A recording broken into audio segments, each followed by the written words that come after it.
The full moon bites your senses, the darkness knows your name. It whispers lies into the wind to convince them you're insane. Your friends ask friends, where you been? Yet it seems no one knows. The color black paints your lips and dominates all your clothes. Your walls adorned with Ouija boards, your bookcase may catch fire. From magic books and murder crooks, this fascination never tires. 'Cause somewhere not so long ago you woke and found the weird. Conspiracies and aliens, ancient demons, cults of fear. It's all more real than so-called news, it's everywhere you go. Thank God that John and Stacey welcomed you into the show. Welcome to the Paranormal Sideshow with your hosts, authors of Till Death and Beyond, John and Stacey Edwards of ParanormalSideshow.com. Hello and welcome to the Paranormal Sideshow. I am your host, John Edwards, and joined as always by my lovely wife, Stacey. Hello. And we survived, well, I think, the Rona. Yes. The damn dirty ape Rona.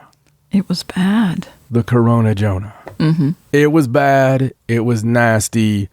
It was legit. Mm-hmm. Okay, so it was so legit that I am all of a sudden a pro-vaxxer. I'm going to get, as soon as they'll let me, every vaccination in every orifice I have.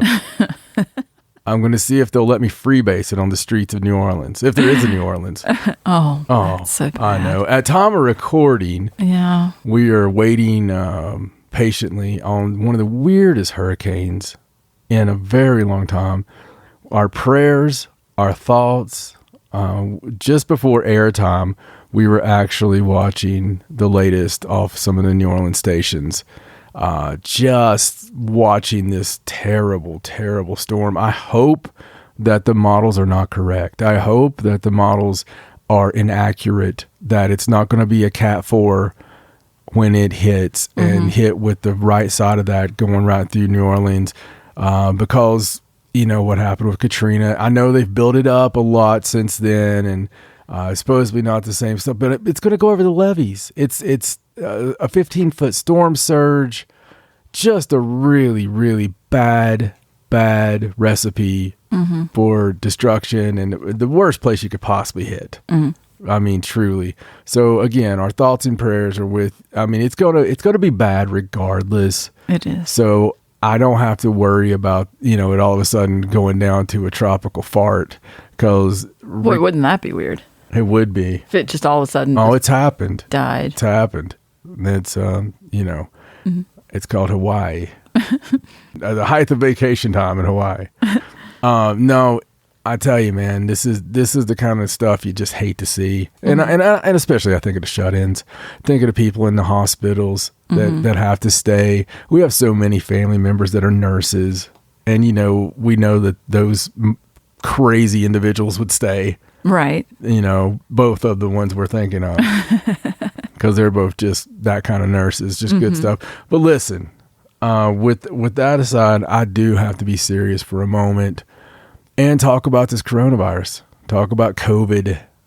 We actually had the Chuck Norris version, which was the Delta Force, much like the 1986 movie. Right. But we had the Delta variant, obviously. And not only did I get it, but I got it, and then Stacey got it.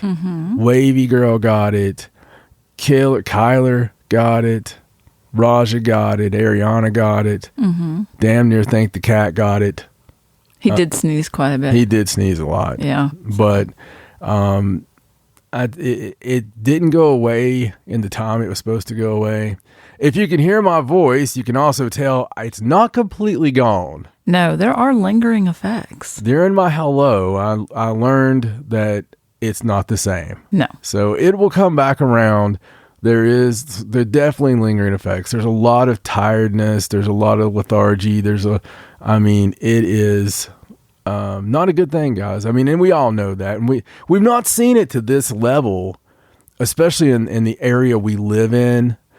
And especially where it's, affecting children now, and there's nothing worse than watching them sick and, not being able to hug them for a couple of weeks. And I tell you, man, we just, Stacey and I really appreciate everybody's patience and appreciate your well wishes. We had to lay in bed for weeks, and it was, a weird experience. I tell you, thank God for the spellmonger. I've talked to you about those books before. We've made it through quite a few of those books. We now. have. We knocked out like two or three books just because we had to just lay there. Terry Mancour is the savior because we made it through some books.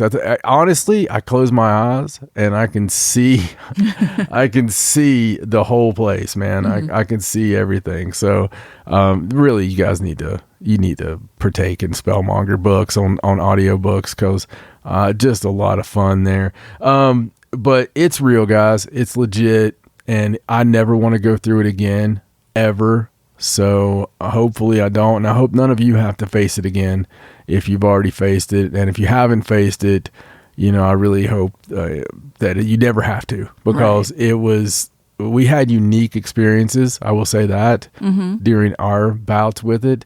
But also at the time, it kind of goes into the other part of it. We had some really weird things happen leading into this. We had some weird things happen the day before it hit, because what happened, I'm pretty sure I got it in Charlotte, North Carolina. I took the kids to AEW Dynamite, and I'm pretty confident that the 8,000 people, maskless, all yelling and spittling all over the place. Spittling, ew. I believe the spittle got in my mouth, but regardless, it worked out. That was Wednesday. I get sick Saturday, but Stacey and I went on a little vlogging deal, and we were making some content because I was compelled to go visit this very mysterious place, and you'll find out about it soon. We're working on all this content, but we went to this place and some weird things happened. Okay. And I'm talking this story just to whet your appetite. And it kills me when I found out that it wasn't WET, by the way. I found that out years ago, but that your appetite's not actually getting wet. Well, it always made sense to me. If I was getting ready to kiss a girl, right, I would lick my lips a lot without realizing it, and I would, sometimes my mouth would water. That might be a bad thing, but I thought that, and then there was another thing that gets, dampened during excited moments. So I was thinking, well, it whets your appetite. Right. Stacey made the worst face just now. I mean, just the worst face. And the cat is licking his lack of balls. So Spooky is sitting here, our 30-pound monster panther. As soon as I say that, I see the banging you hear, if you could hear it with your headphones on a few minutes ago, is he's for some reason goes and takes a crap, and then he beats the hell out of his box. I don't know what it is, but he actually will stand outside of it and put his little paws inside and beat the sides of the wall trying to clean his paws, I guess. But yeah, trying to get litter out of his paws or something. But yeah, he's going to town right now. He is going to mound, like, I was going to say Pound Town, but that's not really it's like the Munch Bunch over there. It's crazy. Oh, anyway. So anyway, yeah, this crazy stuff. We went to this place, and yes, you'll see the video. It's weird for me. I haven't been able to watch the video back because that was the first day I was sick, and I knew I was sick, and I was powering through it because I was compelled to go to these places. We didn't get to go to all of the places that I had seen, and this was that kind of thing. I was told to go here, and so Stacey got to see some magic. Stacey got to see some stuff happen that normally I have to come home and tell her about, like when I interact with animals and whatnot. Right. She got to see the guardian rabbit. Yes. That didn't run from us and actually stood there and watched what we were doing as we visit this sacred place in the middle of nowhere. And so weird. Ancient stone will tell you that much about it. Mm-hmm. Okay. And when we go there, there's actual knocks, and there's oh my God, Stacey seen I don't know, I guess I could call it like an elemental type being would be the best explanation, in the tree. Right. I don't know what it was. There was not an animal over there, and the whole tree branch was like waving at me. It was so weird. Mm-hmm. After we had recently watched Mr. BB333 videos, where he was showing these people across, like one in Canada and one somewhere in the States, where they had these tree branches that were waving at the people nonstop, and we were totally making fun of it. Right. And then we go there. It happened. Yeah, and then she's like, "That tree's waving at me." I'm like, "Oh God." It really did. It was so weird. And then I barely make it home because the COVID was kicking. Listen, man. This stuff kicking like chicken. If you haven't had this Delta variant, it comes on. It's like, oh God. And then boom, baby, boom. So I'm on my way home. This is like a 3-hour tour. And she is the picture of properness. I know she knows I was about to pass out. We haven't discussed it to this day. But I was dying when my legs start like going in, and like when you start shaking your legs and moving around a lot and all. And I had the weirdest stuff. I had kidney pains and all this stuff you don't ever read about with stuff. And the next thing I know, I don't remember 48 hours after that. Right. So we have all the evidence from that, but there's evidence before that, stuff I had captured like the day before with Alan Marston, Travis Molden, and our freaking best friends, Jeff and Tanya, that we captured, up at St. Albans. And there was some things happen there, and I kept watching their evidence come through. And I don't really like to talk about the investigation after the investigation. I'm kind of like that with sex too. Like if you call me up or you start a chat room and you're like, well, how did you like it when we did? I know. No, listen, we're not going to talk about it until we do it again. Right. That's just, and Stacey's just like me, by the way. Like, we don't discuss that crap. I don't know. We don't lay there beside each other and be like, well, what about, analyze the act. No, it's got to be something really crazy. Like, it's got to be like somebody lost a limb or or there was a voice in the room. I was going to say, or the time the ghost is like, hey, hi there. We'll discuss that, but it's the same way after these investigations. I know people think we're pricks, but it's a rule we have. I guess we should go into the investigation telling people, hey, guess what? We're not going to talk to you after this investigation, but that's just because we have to. It's a spiritual journey. Well, and also, we don't want to get preconceived ideas about what we're going to find on our evidence. We want to, if we find something on our evidence that's the same as what you found, we want it to be organic. Exactly. And Daddy here has that Bruce Wayne job. So I'm working 100 hours and that's no joke because of the time I'm putting in at the house and everything else and in the streets and on the corners and everywhere else. It's a lot. Okay? You're good at the corners. Well, yeah, that's what they say. But it's a lot. So I have to have the right frame of mind because my going over evidence isn't like other people's going over evidence. I'm not saying not anybody else's, but a lot of people I've seen.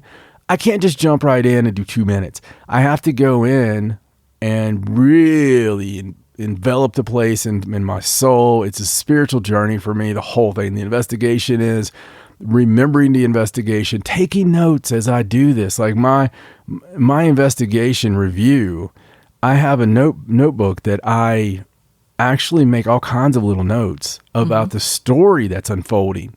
It's not just pieces of evidence. It's a story that's being told from the building, from the spirits in the building. See, I believe in everything that happens. So I'm wanting to make sure that I'm like a reporter, capturing their story correctly. So when we go back, I can relay that to them. And in saying that and talking about the weird stuff that's been happening leading up to all this that has delayed this from all you, my God, Tanya asked a question in this place. And I'm just going to whet your appetite here. I get such a response on my recorder from but the credit goes to Tanya. Mm-hmm. From the question she asked, she gets a Class A response. And it's one of the craziest Class A intelligent responses you may ever hear. It's one of those where when you watch paranormal shows and they're like, oh my God, I think he said hiccup. Do you think he meant Wild Bill Hiccup?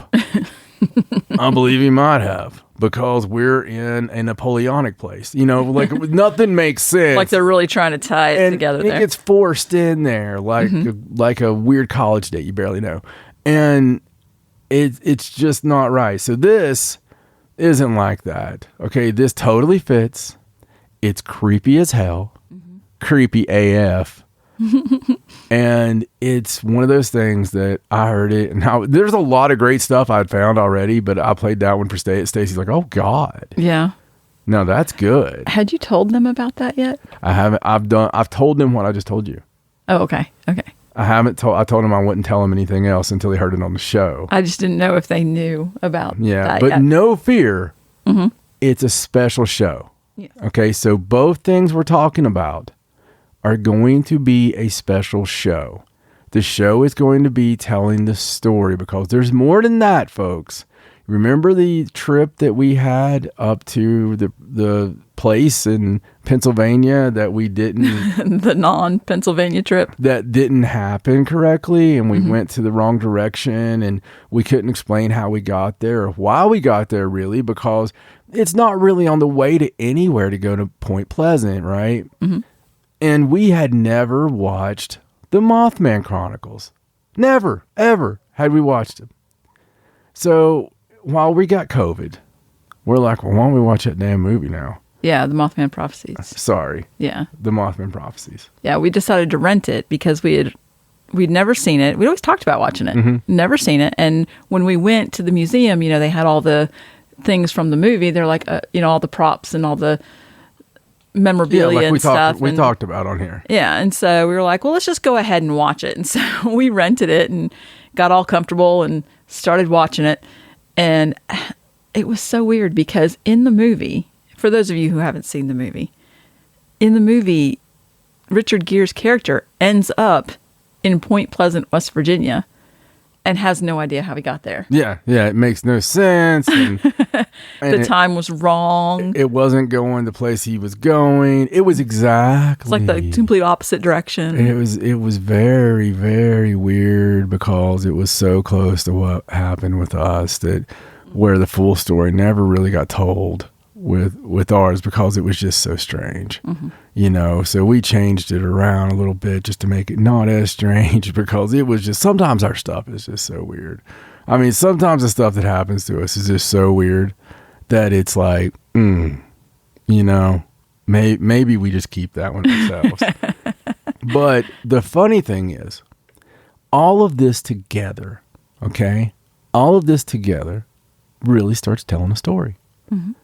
And I'm very excited to tell this story. So we're going to have a special episode that is just going to be hopefully the majority of the evidence and at least enough to be able to kind of get the narrative out. And then extra evidence from that we'll probably do just on the Patreon. Yeah. And, be able to finish it out on there. I don't want to long form it to death. So we'll go on there and tell the story as a special little episode. And that... you won't have to wait very long for that one. That should be in between this episode and the next episode. So very excited about that. But hey, we're back. Yeah. We're back and we got a lot of cool stuff now. We've talked about our weird stuff. We talked about a special episode. So I thought special. How about some special list? Ooh, that sounds like fun. That does sound like fun. That sounds like fun. So let's do some lists. Okay. For this first list, I have to give credit to this 929nin.com. Okay. I know, right? It's a weird website. I like it though. But anyway, I'm guessing it's a radio station, like 92.9. Oh. 9 Inch Nails. That makes more sense than 929nin. I didn't know what was didn't know what was happening there. 929nin. Yes. Hi, Alan Turner. But anyway, this one list here, I love this. Okay. So it's the stories of 21 creepy clubs and arenas. All right. So very cool, because you know how much we love haunted theaters, and we believe in the spirits of performers always stick around. And there's some really cool ones here. So you guys chime in. Let me know on Twitter. If you want to reach out on Facebook, let us know if you've been to any of these. So first, we'll start off with Red Rocks in Morrison, Colorado. Red Rocks is the most visually stunning venue in the United States, and if the legends are true, one of the most haunted. A 2016 piece for 303 magazine details several spirits who supposedly stalked the outdoor space. The most famous is the Hatchet Lady, who lives in a cave in the rocks, shadow, and may appear naked. Wow. Are they sure that's a ghost? Well, she may appear naked with an axe to dismember naughty children. Oh, no. And guess who goes to concerts at Red Rocks? Who? A bunch of naughty children. Although I've really got some good CDs that are live at Red Rocks. There's been some Incubus live at Red Rocks is amazing. It's interesting that it's haunted as an outdoor place. Well, yeah, it is. You're right. Shouldn't even be on the list, really. No. You can still have haunted outdoor areas. It's just unusual. So we're going to take a trip down the road here at the Phoenix Theater in Petaluma, California. Okay. In 2014, Tom Gaffey, a longtime manager of the Phoenix Theater in Petaluma, California, told Petaluma360.com about the unexplained phenomenon that he's experienced, including random phone calls and voices from within otherwise empty building and several ghosts. He's even given them names like the little kid, Big Chris, he's not very creative, and the lady in the bathroom. That's very... It's like the way they name roads in Maine. Yeah, it's like I would like to go. So we're speaking of Tom Gaffey. Tom, what's the names of the little kid, Big Chris, lady in the bathroom?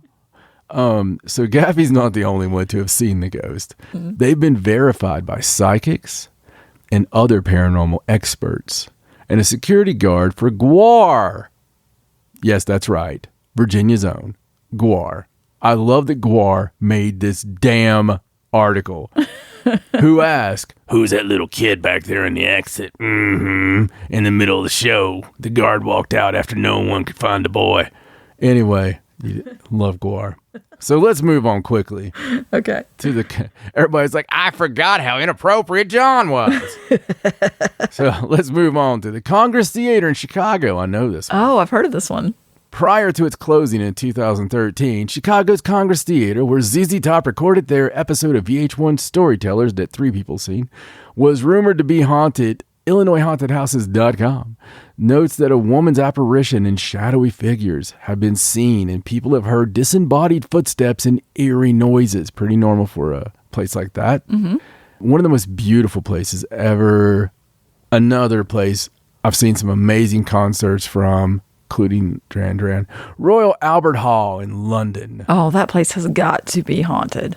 London's famed Royal Albert Hall has become a haunting staple since 1871. Wow. The most famous example supposedly occurred in 1930, when the Spiritualist Association gathered in a seance for the late Sir Arthur Conan Doyle. But the venue's site details a number of other spirit visitations, including 2 girls said to appear each November 2nd before 2 a.m. in the basement. It's almost time, folks. Somebody over there right now, you got to set that appointment up. Yes, go there. November 2nd. Before 2 a.m. your time, and get a hold of me, because I want to be part of this. This is cool. Yes. So then, go to one I've been to, Ramen Auditorium in Nashville. Ah, yes. Nashville's Ramen Auditorium opened in 1892 as the Union Gospel Tabernacle. Constructed by local businessman Thomas Ryman, after his death in 1904, the venue was renamed in his honor. And if you believe Nashville Ghost website, Ryman occasionally shows up during performances. 2 other supposed spirit regulars are Hank Williams Sr. and an all-gray figure, possibly a late Confederate soldier. He's probably hanging out with Hank, who appears in the balcony.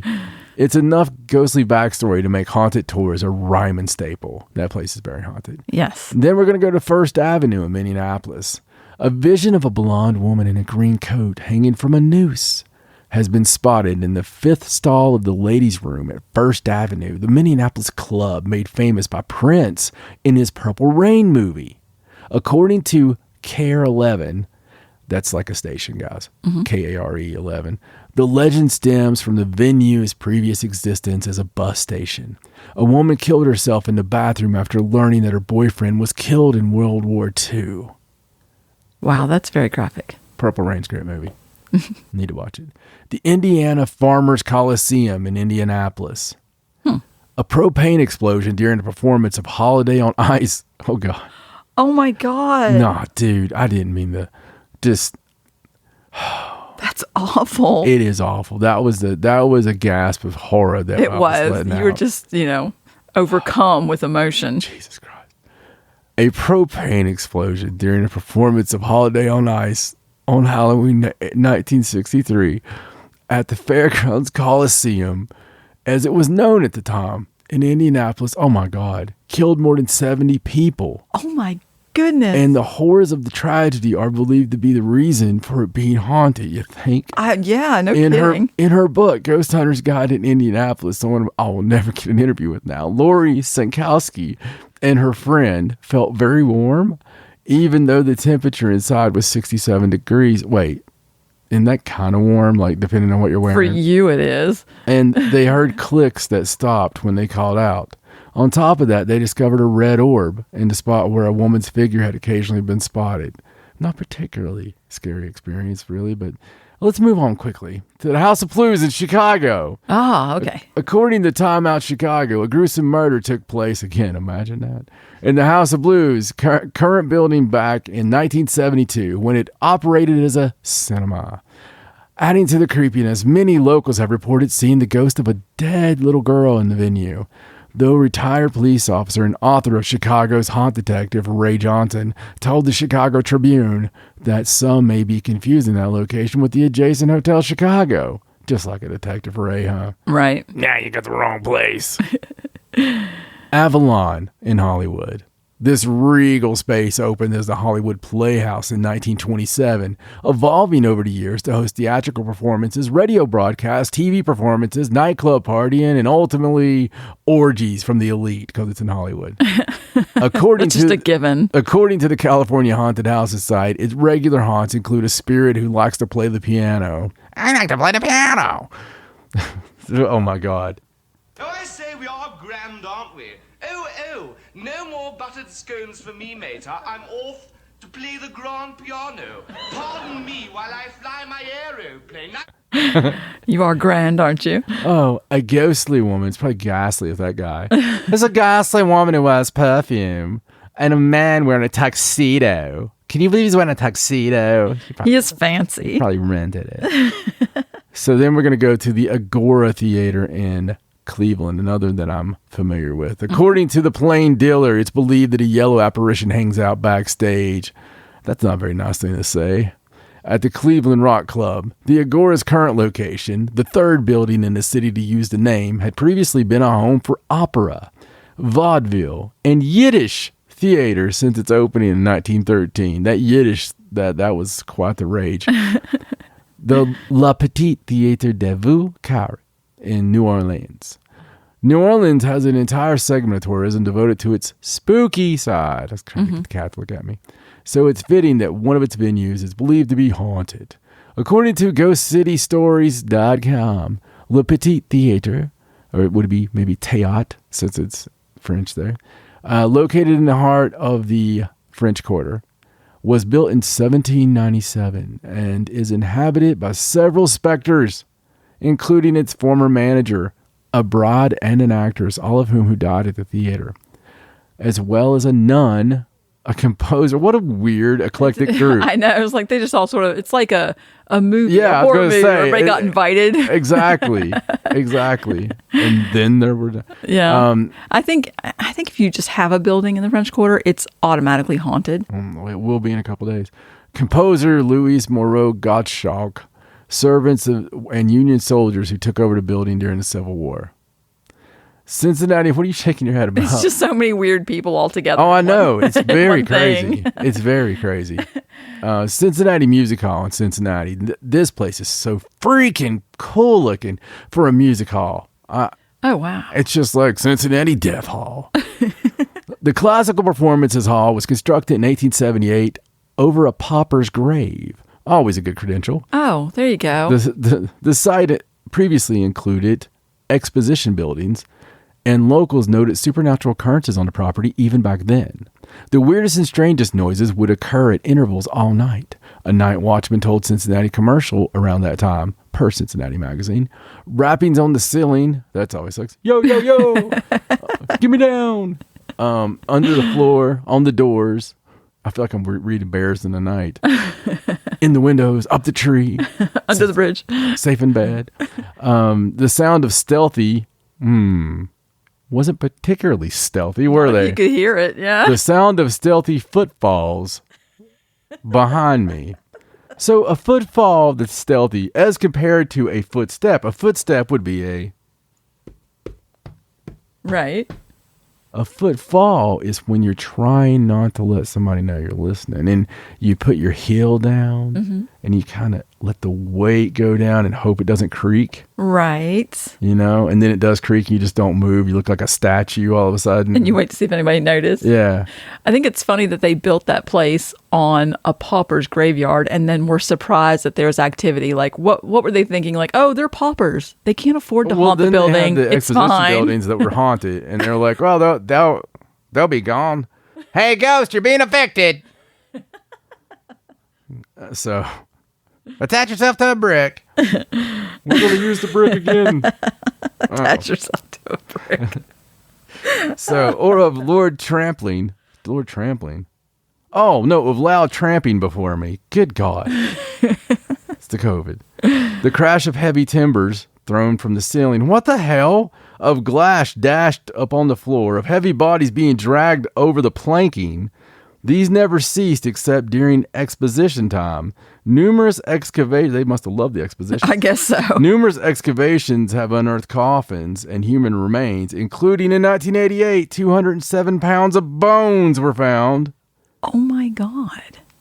Jesus. What did they build this on? The pauper's graveyard. It said a pauper's grave.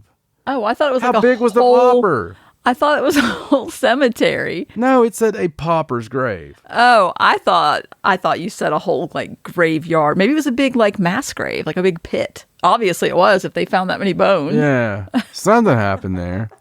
So let's move on quickly before we're haunted by that place. We're going to Milwaukee, which, good Lord, I'm surprised those drunk bastards know that they're haunted, but I love you, Milwaukee. I really do love you, Milwaukee. That's just joking around there. Say, what's up, Duke Rufus? The Rave Eagles Club. The Rave Eagles Club really leaned into its haunted reputation. Just look at the macabre imagery on its website banner. Even better, the venue offers its own legit tours of the creepier parts of the premises, including a long emptied swimming pool and crusted over bowling alley. Even the COVID-19 pandemic couldn't stop the event. The pre-Halloween socially distanced Halloween blackout event explored the space, self-described as one of the Midwest's most haunted buildings. Orpheum Theater in Memphis. I'm sorry, were you going to say something? I was going to ask you what a crusted over bowling alley was. I think we just saw one. Maybe, yeah. Up at that other building. Oh, okay. Orpheum Theater in Memphis. Yes. According to the TennesseeHauntedHouses.com, the ghost of a 9-year-old girl named Mary, quite contrary, who was killed in a car accident outside of the theater, has been known to turn the lights on and off and slam doors. A second spirit, who wears a mask, well, at least it's being safe, inhabits the heating ducts and... It's really warm in here. It's screaming. Save me. No, please. Can you just, can you please, they handcuff me in death. Can you help it? Anyway, it inhabits the heating ducts and has been seen waving to performers. It's waving for help. Wait. I'm over here. I'm up. The coughing is COVID. I'm so sorry. You make me laugh and I just lose my breath. I'm sorry. Go ahead. Florida Theater, Jacksonville, Florida. Lovely Jacksonville. Yeah. Beautiful Jacksonville. I want to live in Jacksonville where Tony Khan resides so he can see my talent and give me a contract tonight. Good save. I was wondering. 2 ghosts are believed to inhabit the Florida Theater in Jacksonville. The Florida Times-Union notes that they even have their own seats. Balcony E1 and E2. Know where I'm getting my seats. And that one of the visions could be Joseph Hilton. Ooh. Who means nothing to me. Yeah, I had no idea who that is. Who played the organ there in the 20s before killing himself. Of course. Yeah, Joseph Hilton. The last 20s, not these 20s. Organ player. The Jacksonville Daily Record also spoke with an employee who has chatted with the spirit of another former employee named Doc Crowther, who prefers to be called Jay for joy. The ghost is like, yeah, I'm not Doc anymore. Just call me Jay for joy. I'm a happy ghost. I mean, I guess that's better to have than an angry ghost. Always. Yeah. The Rapid Theaters, not because they're fast, they're in Niagara Falls. No. The Rapids Theaters opened in 1921, originally showing films and vaudeville performances, love vaudeville, and changed ownership numerous times over the decades. It currently operates as a predominantly rock venue, but paranormal fans also know the venue for its 2011 appearance on Sci-Fi's Ghost Hunters. The episode was called Stage Fright, I remember that. It explored the legend of a young actress who, according to legend, hanged herself in the back of the theater. There have been several reports of mysterious whistling. Oh, that goes with one of our current haunts. It does. Loud footsteps, moving objects, and doors closing, reads a note on the Rapid site. The venue offers ghost hunts, even allowing guests to rent out the space for private excursions. The Orpheum Concert Hall in Vancouver. GhostofVancouver.com reports that 3 spirits inhabit the Orpheum Concert Hall, a vaudeville house. It's all connected. I know, it's all the vaudeville. And a movie theater built in 1927 and converted into a music venue in the mid-70s. One is an attendant for a downstairs men's room. Wow. And another is a lady in the balcony who applauds when no one's on stage. Well, what a bitch. Most of the famous... Thanks. We'll be back next year. You guys have a good night. Oh, yay. Is it over? Is there going to be any vaudeville? Yeah, so that's that one. The Masquerade in Atlanta, I know this one too. Even though the Atlanta venue relocated in 2016, its former residents earned plenty of ghostly legends during its nearly 2-decade run at the city's historic Dupree Excelsior Mill. The Haunted Rooms website noted several of the supposed characters and sounds lurking in the club. A tall man who is always seen walking around, Tolly. Mysterious footsteps, not footfalls, cold spots under 67 degrees, and horrifying screams that emerge from the stairs. The stairs have fillings. The Chapel in San Fran. Employees of the Chapel, a club in the Mission District of San Francisco, that had once been a mortuary. Oh, there's another good idea. Told KALW that they've occasionally seen things that can't be easily explained, particularly early in the morning or late at night. They've had doors close unexpectedly, bottles fly off the shelves toward them, and apparitions have occasionally been spotted. The Roseland Theater in Portland, Oregon.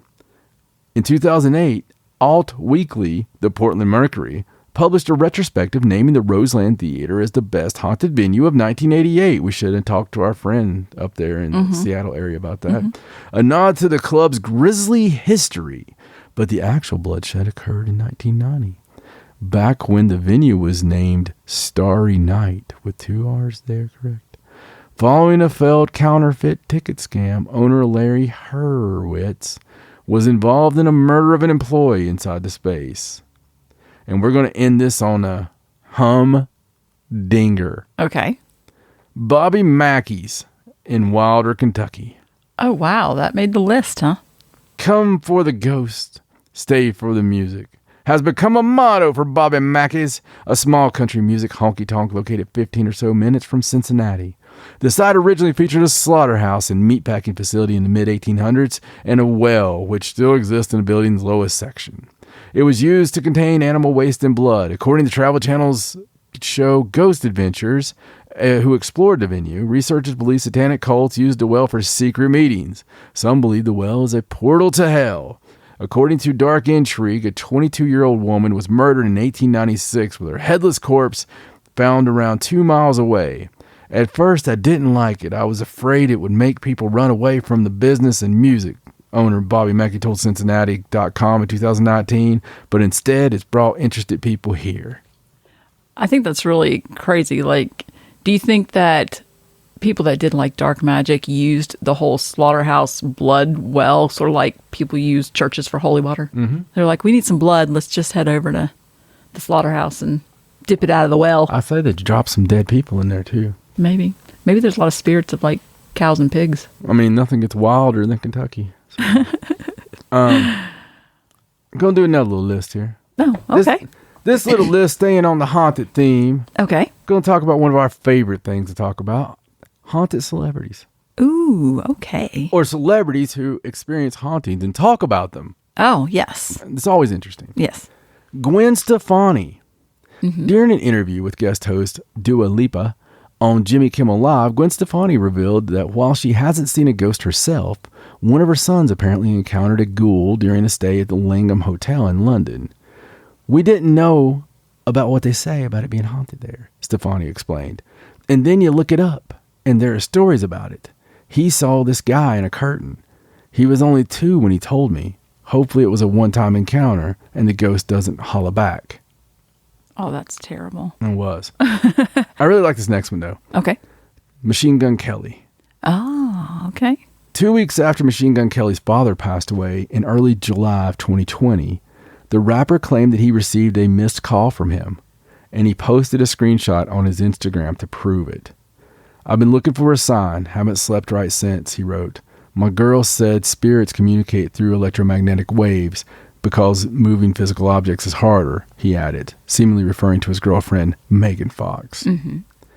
Kesha's never been, we know this one so well. Right. We did this story in 2012. Mm-hmm. I don't even have to read the whole thing. She slept with a ghost. Yes, and she wrote songs about it, right? Yeah. Lucy Liu. Back in 1999, Charlie's Angels star revealed to Us Weekly that she once had a sexually charged run-in with the paranormal. It was sheer bliss. I felt everything. I climaxed. And then he floated away. Liu detailed the alleged event that took place during a nap on her futon. It was almost like what might have happened to Mary. That's how it felt. Something came down and touched me, and now it watches over me. That's very strange. That's about the strangest thing I ever heard. That's very strange. I had never read that. It's about like what happened to Mary. You know, I don't quite remember the verse in the Bible where it talked about God coming down and yeah. That's hardcore. That is. I can't believe you would even say that. Well, I mean, she's very open to sharing. I don't know. Wow. And of course, Dan Aykroyd. Well, yes, obviously. We've covered that so much. Mm-hmm. Dan is God. We don't have to talk about that. He's had nothing. His family lineage is royalty in the paranormal. Lots of experiences there. But I love this one. Melissa McCarthy. Oh. Melissa McCarthy. Oh, this is incorrect. It says hilariously hunted ghost in 2016's Ghostbusters remake. It should read Melissa McCarthy, unfortunately, was in the 2016 Ghostbusters remake. Can't wait for the new one. Right. But her real life paranormal experiences have been, and that has nothing to do with the female thing, by the way. Let me just put that out there. Right. It was just a crappy movie. It actually had a lot of actresses in it we liked. Yeah. It was just a bad movie. Mm-hmm. Anyway, while promoting the film on Ellen DeGeneres' show in 2015, she divulged that 3 weeks after her great-grandmother died, she saw her just fully standing there in the same house dress and apron that she always had on. She shared another ghost encounter that she endured with her sister after moving into a new house in Colorado. The kitchen door all of a sudden just slammed open and slammed twice and then went back to being closed. She said, 2 weeks later, I moved to New York. That's all it took. And then one of our favorites. Okay. Demi Lovato. Oh, yes. The beautiful and very talented Demi Lovato. Mm-hmm. Long before she enrolled in Camp Rock, Demi Lovato grew up in a Texas home that she believed was so ridiculously haunted. That's her quote. Mm-hmm. She told BuzzFeed in 2013, a long time ago, Not a bad spirit, but a little girl. I think her name is Emily.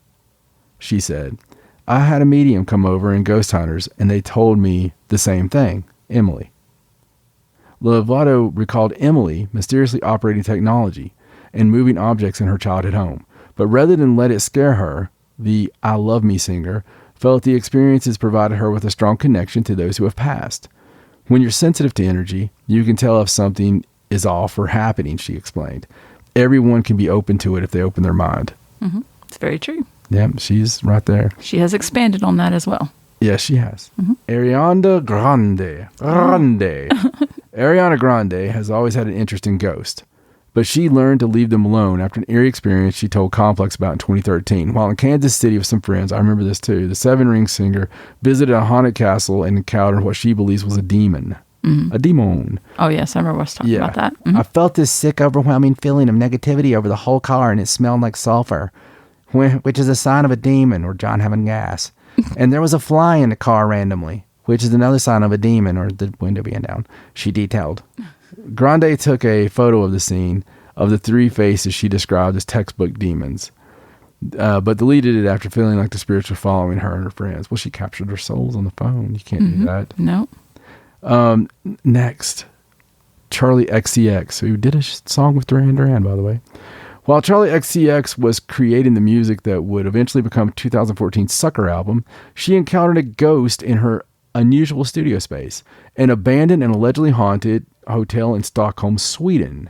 A woman drowned herself at the lake in front of the hotel. She still lives there. XCX told the Daily Star, "We've got a recording of her voice, which is on my phone. I want to put it on every song on the album.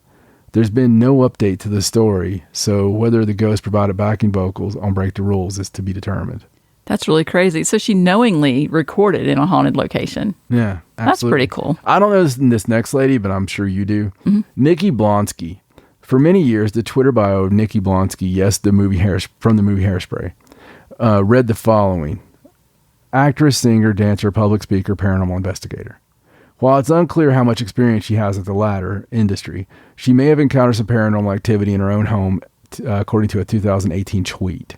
I think I have a Spanish ghost in my house because every time I leave the room, the TV channel changes itself to telenovela.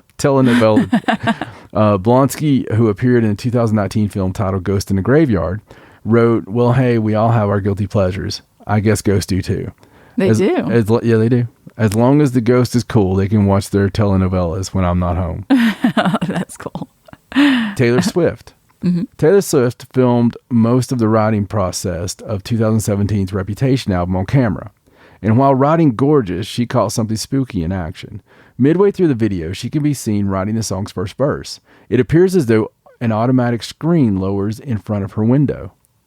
Swift, caught off guard, freezes as dogs begin to bark. She then looks into the camera with wise-eyed and says, "Ghost."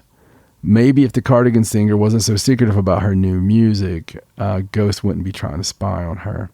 It's just the way it's written. Kristen Stewart, which I sometimes wonder if she's not a ghost. Vampires and werewolves aren't the only supernatural figures Kristen Stewart is familiar with. In a 2019 interview with Vanity Fair, Stewart revealed that she talks to ghosts. "If I'm in a weird small town making a movie and I'm in a strange apartment, I will literally be like, 'No, please, I cannot deal. Anyone else, but it cannot be me,'" she said. Noting that she's still unsure of the specifics of ghost existence. "Who knows what ghosts are? But there's an energy that I'm really sensitive to. Not just with ghosts, but with people. Notes to Ghost, leave Kristen alone." Do you like that one? Yes. Good imitation there. Well, I thought so. But that's our story, and we're sticking to it. But I'm not done. That's right, fans. If you order now, you not only get 2 lists, you get a third one and a cool one. The coolest of all cools. Okay. This one I had to do just because it's something that is my passion. Okay. It's not a list about Stacey. It is the top archaeological discoveries thus far in 2021. Oh, just thus far, because there's still several months to go. Right you are, Stacey. Mm-hmm. We're going to start this off with number 10, Stacey. Okay. A Hellenistic era warship in sunken city. I don't know why I'm doing like a newsline. A Greek warship found in a sunken city of Helicon in the Aykroyd Bay of Egypt, I think I said that wrong, is the latest discovery of a very rare Hellenistic era ships. Helicon, also known as Thonis, was hit by earthquakes, tsunamis, rising sea levels, and soil liquefaction at the end of the second era BC. It actually said second century. I don't know why I went second era.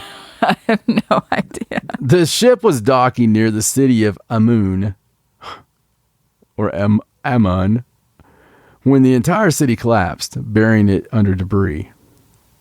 Okay, I killed that one. I'm so sorry. But this next one makes up for it. Okay. The Opulent City Hall. In early July, Israeli archaeologists found what may have been a 2,000-year-old city council building during excavations under Jerusalem's Old City. The Opulent Hall is believed to have been a banquet hall for the elite. It is located close to the site of the Second Temple, which was destroyed by the Romans during the siege of Jerusalem in 70 A.D. Damn Romans. I know. They destroy everything and then build a bunch of aqueducts and roads. Bathhouses. Yeah. So next, missing link in alphabet history. A 3,100-year-old pottery fragment inscribed with the name Jerubal, which is probably a demon I just conjured. Don't say it 3 times. Jerubbaal. Oh, yeah, that's totally a demon. Yeah. They like to double their age. Oh, they love the balls. Relating to the biblical book of Judges, was found in July in southern Israel. Written in early Canaanite script, it provides a rare and valuable clue to development and spread of writing systems in the region, as it is unusual for local researchers to find any writing from the 12th and 11th centuries BC. Next, nimble-fingered Neanderthals. This 51,000-year-old bone, decorated by Neanderthal, was found in July in the Unicorn Cave in Germany's Harz Mountains. The lines purposely carved into the toe bone belonging to a prehistoric deer may have had symbolic meaning. Archaeologists were blown away by the artifact because it was evidence that Stone Age hominids were capable of artistic expression. Mm-hmm. If they only knew. I think we talked about that one, didn't we? Well, I talk about that one a lot here recently. Yeah. That's one of the things that make me mad because they're always just like so... They're like, well, I think we lived side by side. At first, it's like they didn't live any time near. Right. You know, they were dumb knuckle draggers. And then it's like, well, I think we lived side by side with them. And then it's like, well, they coexisted. They sang, you know, ebony and hominy. Homidity. Something. Okay. So next, we're going to go to a new type of hominid. Oh, here we go again. Oh, yep. In June, researchers found the remains of the Nesher Ramla homotype. They took the name from the area in Israel where they had been doing excavation work in a sinkhole. The hominids lived alongside our species over 100,000 years ago. The finds included this jaw that belonged to a person who lived 120,000 to 140,000 years ago. The lost golden city of Luxor. We've heard a lot about this one this year, folks. We have. Egyptologists announced the discovery of a 3,000-year-old lost golden city near Luxor in April, touting it as one of the most important discoveries since King Tut's tomb. It dates back to the reign of Amenhotep III as Egypt's most powerful pharaohs, who ruled from 1391 to 1353 BC. Very cool, by the way, and they're still working on it, but... They found so much. They really opened up because, you know, tourism went off the deep end. Mm-hmm. So they really relaxed their rules, and it's the time to dig there right now. Mm-hmm. So next, an ancient 3D map. In April, French archaeologists said they believed that St. Belix slab, which dates from the Bronze Age and was unearthed in 1900 in western France, may be Europe's oldest 3D map. The 4,000-year-old etchings on the slab, measuring 2.2 by 1.5 meters, which would be 7.2 by 5 feet. That's crazy. Appear to resemble topographical features such as hills and a river network, maybe referring to an area in modern-day West Brittany. Wow. It's very cool. I've seen it. It's awesome. The mask that launched countless memes on this next one, because the mysterious ceremonial gold mask found in March in China Sichuan province, unwillingly became a social media sensation after its discovery, having inspired memes and tribute videos in China. The 3,000-year-old artifact was one of 500 Bronze Age relics that experts said could provide new insights to the ancient Shu state, which ruled the area before 316 BC, and it just looks like a freaking like gremlin or it's very weird alien or something like that. It's very nuts. The world's oldest woven basket. In March, Israeli archaeologists found a well-preserved basket with the capacity of about 100 liters or 26 gallons, dating back to the pre-pottery Neolithic period, roughly 10,500 years ago. Found in Meraba's caves in the Judean desert above the Dead Sea, it was buried almost 3 feet in soil. Its exquisite preservation due to the region's high temperatures and extreme aridity. It's pretty awesome, man. It's cool. Such great shape for the time. The oldest known cave painting. In 2021, Australian and Indonesian archaeologists found cave paintings in Indonesia depicting prehistoric Indonesian pigs. They were done using ochre, an inorganic mineral that cannot be carbon dated. Researchers instead dated the calcium stalagmites and stalactites surrounding the paintings and found that the oldest painting was created at least 45,500 years ago. Isn't that amazing? That is amazing. It's just really cool. That's, and I mean, just thinking of the artistic expression of, 45,000 years ago, man. That's just, I mean, that's kind of like finding that 2 million-year-old footprint. Right. We've got these things around. It's just nuts. It's amazing they found all that stuff just this year. I know. That's crazy. And if you want to hear about more nuts, you need to become a patron. But we're firing everything back up, COVID permitting. And how would they do that, Stacey? Would they go to patreon.com/Paranormal Sideshow? I think that's the way to do it. And also you can go to paranormalsideshow.com to find out all kinds of good stuff. Go to facebook.com/Paranormal Sideshow. And on the U of Tubes, it is the Paranormal Sideshow. So Imagine that. You can go there. But you know what's really cool and it's got more balls involved? What's that? Paranormal News with the beautiful Stacey Edwards. Inside a dying world, drawn and quartered left and right, there burns a lonesome candle filled with honesty and light. Down a guarded hallway and locked within a tomb, she draws a magic sigil, says some words, and follows clues. As the mainstream hills peddle fear and sing the end-time blues, our heroine from Halloween wears black and gives real news. It's now time for Stacey Edwards and Paranormal News. All right, let's get to the news. Let's. All right, so I'm going to start the news off this time with a mysterious booms story. Yes! Just for you. Ding, ding, ding, ding, Just ding. for you. Awesome. So this is a story from Peabody, Massachusetts, and this is very strange. It turns out that Peabody, Massachusetts has been having a series of earthquakes. Isn't Mr. Peabody on Rocky and Bullwinkle? I think so. I didn't really watch that show that much. That little annoying kid, it was like, is that right, Mr. Peabody? And like, why, yes, Timmy. I didn't watch that show that often. Okay, I loved it. So there have been explosion sounds that people are trying to determine the cause of, but they started back in February. And the sounds have prompted both state and city officials to work together to try and determine what the cause is, even having like a town meeting for the people to come so they can sort of... Is this on? Yes, Mayor Johnson. I just wanted to say we've been looking into the sounds of the booms and something exploded. That was the source of your explosions. Have a good day. No, it's about the truth of it. Now, this article does say that the U.S. Geological Survey did record, like I said, earthquakes recently, one on July 25th, one on August 4th, and then a third one recently on August 18th. Now, they've been very low magnitude, like 1.2, 1.4. Doesn't quite explain February, does it? Supposedly, people say they've been hearing this mysterious booms before and after and in around all of these earthquakes. Now, here what I think is very strange about this article. They talked to a the senior research scientist at Boston College's Weston Observatory. His name is Dr. John Ebel. And he said that smaller, undetected earthquakes are likely to blame for the loud, mysterious noises. But then he goes on to say that once every few years, they get what they call an earthquake swarm. And he said if they have an earthquake that's only detected on, say, 2 or 3 stations, then the automated systems may not be good enough to pick that up. But he supposes that that's what's happening and that's what people are hearing.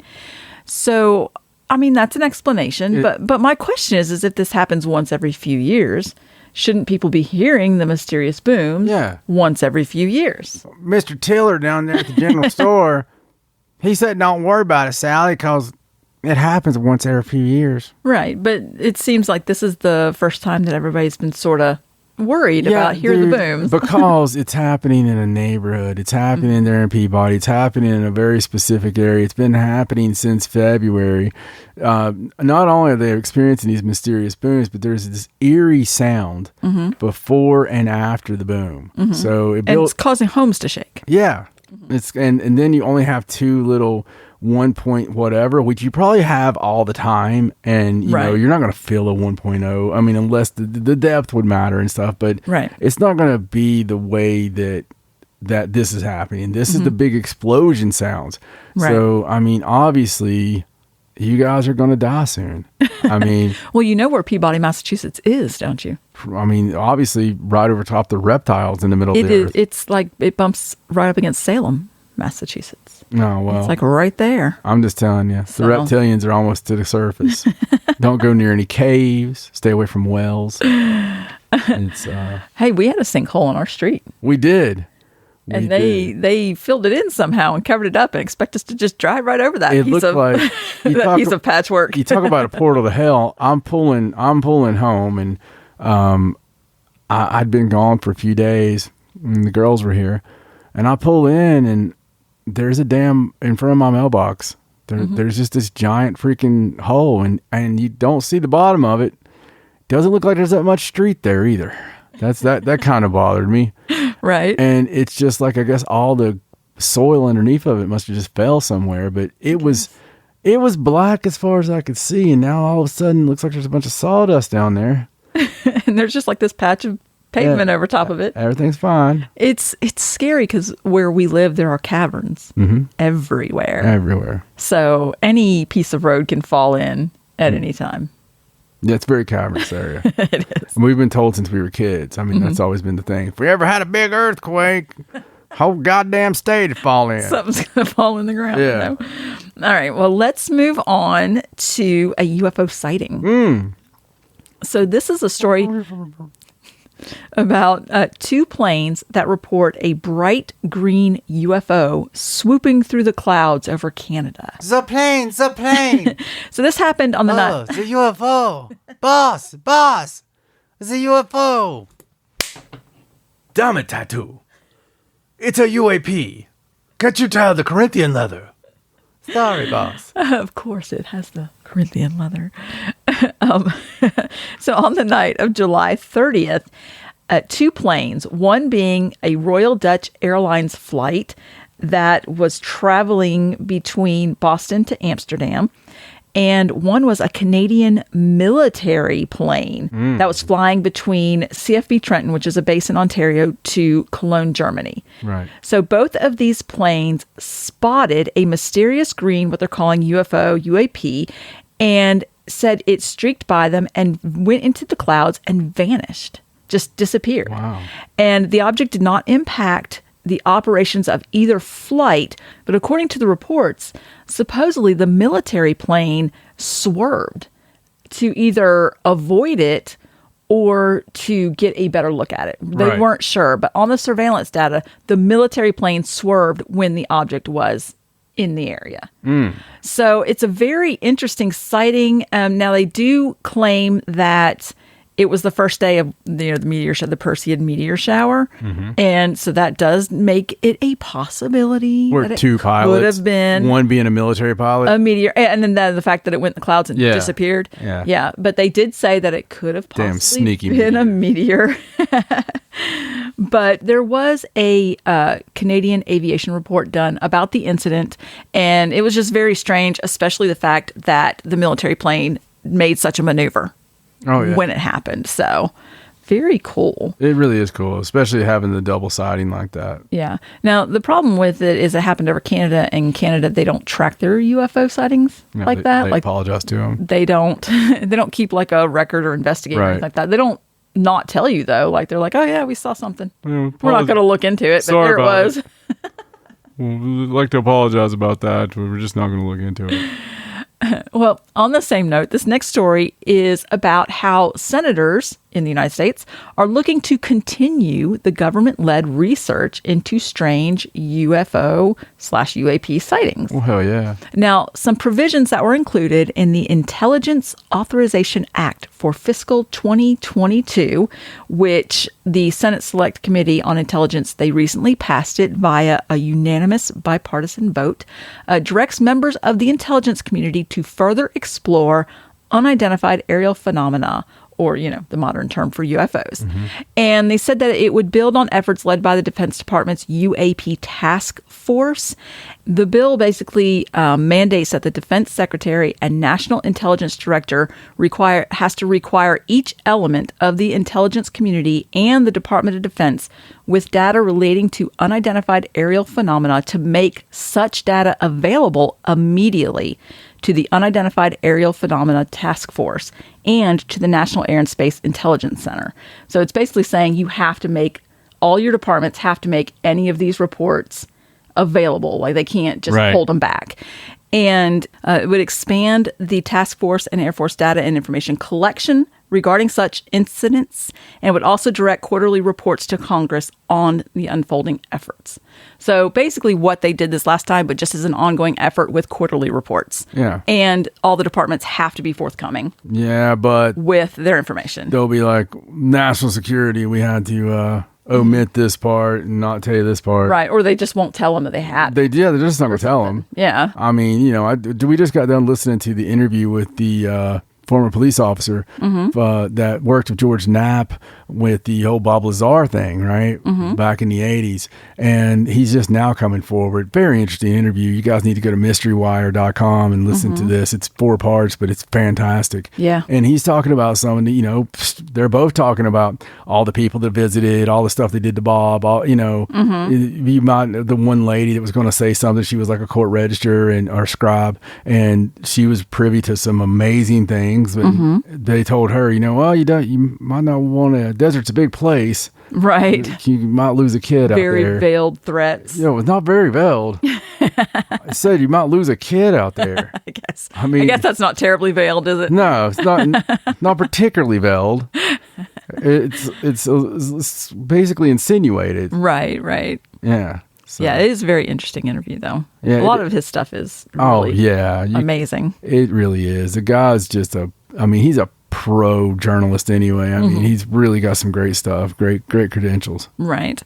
Well, while we're talking about that, it's funny that they want this stuff to continue, because there's this other article that claims that the Space Force, the U.S. Space Force, great recruitment video, by the way, they don't want anything to do with the UFOs. Like, they're trying, according to some articles, the Pentagon is considering tasking the U.S. Space Force with the investigating reports of the UAPs, to either take it away from the task force or to just help the task force. They want that to be the priority of the U.S. Space Force. But the Space Force isn't really excited, and they don't really they're kind of reluctant. They don't want to take the task on because they're claiming that it would make them the butt of jokes and memes. And, it's such a... I think the Starship Enterprise logo makes them the butt of jokes. Area that they don't feel like that they should take that on. They feel like that is more under the guise of the Air Forces. It is. But the Air Force has not been very reliable, though. That's true. And the Space Force is made up of mostly Air Force. Well, yeah, it's like a section of the Air Force. Yeah, I mean, it's like, okay, so you guys need to go out of your way to watch the recruitment videos. There's a few of them. It's got their new logos on there. It's got their slogans, such as "The sky is not the limit." Guardians want it. You know, I love all that. Yeah, it's fantastic. And it introduces you to some of the original Space Force officers. And they tell you, you know, hey, I was in the Air Force. Did this. And it's got one of the generals on there that's over it. And he tells you, you know, some of the missions. And they've got it recited, you know, about, it seems like they're very much into tracking all the satellites and hacker satellites and things like that. 17,700 miles an hour going around the, you know, that kind of thing. And I'm fine with it. I mean, the actual recruitment video that doesn't show anybody is very exciting because it does seem like space battles. It's like, you know, we're going to be prepared. And, right. You know, so regardless of what they're saying, they're kind of selling it like for people that want to go join the Enterprise. They are. But they do make kind of a point where they say that if they leave it up to the Space Force to investigate all these reports, that's kind of insinuating that all of these things come from space. Right. Where they're supposedly called aerial phenomenon, and that would fall under Air Force because aerial, and, you know, that kind of leaves it. Yeah, aerial comes from the ocean. We know this. So I don't know. I don't know what's going to happen there. You know, they're going to end up probably having to do it, but maybe not. I mean, for all we know, they come from a hole in Antarctica. This is very true. I mean, for really, I'm being serious. We don't know where they come from. No, they could come from the Hollow Earth. Anywhere. They could, from another time. So, I mean, I think it's more about the fact of finding more information. Right. As long as they really do keep investigating like they say they're going to. They're not. It's all a dog and pony show. They know already. Yes. Well, I'll tell you, this next story is about a man who worked for the weather station who now says that the UFO report that's come out has vindicated him because of a incident that he tracked in 1994 on radar. And, you know, more and more of these stories are coming out. Like you said, people feel more able to discuss things that happen to them. It's not as stigmatized, I guess, as it used to be. But this is a really, really interesting story. This is from Grand Rapids, Michigan. It's a man named Jack Bouchon. And he... Sounds like a Scooby-Doo villain on the Zombie Island. He's our gardener, Jack Bouchon. It was the night of March 8th, 1994, and he was working at the National Weather Service, and his radar was lighting up with stuff he had never seen before. And so he was on the phone with an Ottawa County emergency dispatcher who was looking for help identifying lights in the sky over Holland. And the dispatcher was getting a lot of calls, and even police officers were calling in and asking about what these lights were. So Bouchon was seeing images on his radar that corresponded to what the people were calling in from the ground. And he had to control his radar by hand to zero in on the sky, which was south of his station. And there's a recorded dispatch call. Even on this article, you can listen to it. And they're saying, oh my God, what is that? And he went through his mental checklist of all the weather phenomena or technical glitches that he knew about. And what he was seeing didn't fit anything that he knew about. He saw what appeared to be solid objects coming together and coming apart. He said they were moving about 20 miles in each jump, and they were hovering, then jumping, and hovering, then jumping. Wow. And after watching them for a while, he said they appeared to be forming a wide triangle that moved out over Lake Michigan. Oh my God. And he said that they looked solid. So he was really worried about losing his job because he found out that his phone call had been recorded and that he was really scared. He lost sleep over it. He thought he was going to be fired and that people were going to say he was crazy for seeing what he said on his screen. But it turns out that, you know, that didn't happen. He went on to have a really good career. He got a promotion. He went to a bigger weather station, eventually retired.